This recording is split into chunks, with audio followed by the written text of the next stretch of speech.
ನಮ್ಮ ಯೋಚನೆಗಳು, ಆ ಯೋಚನೆಯಲ್ಲಿರೋ ಆ ಇಂಟೆನ್ಷನ್ಸ್, ನಮ್ಮ ಭಾವನೆ, ಅದರಲ್ಲಿರೋ ಸೆನ್ಸೇಷನ್, ಈ ಎರಡೂ ಸೇರಿದಾಗಲೇ ನಮ್ಮಲ್ಲಿ ಒಂದು ಹ್ಯಾಬಿಟ್ಟು, ಕ್ಯಾರೆಕ್ಟರು, ಪರ್ಸನಾಲಿಟಿ, ನಮ್ಮ ಹಣೆ ಬರ ಬರೆಯುವುದು.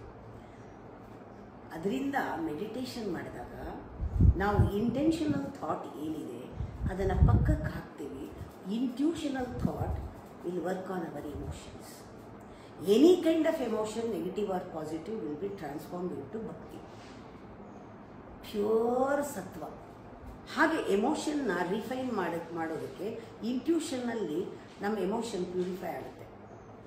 ಆವಾಗ ಕರ್ಮ ಇರೋದಿಲ್ಲ, ಮನಸ್ಸು ಕ್ಲಿಯರ್ ಆಗುತ್ತೆ, ಕ್ರಿಸ್ಟಲ್ ಕ್ಲಿಯರ್ ಆಗುತ್ತೆ, ಬುದ್ಧಿ ಶುದ್ಧವಾಗುತ್ತೆ, ಪ್ರಜ್ಞೆ ಜಾಗೃತವಾಗುತ್ತೆ.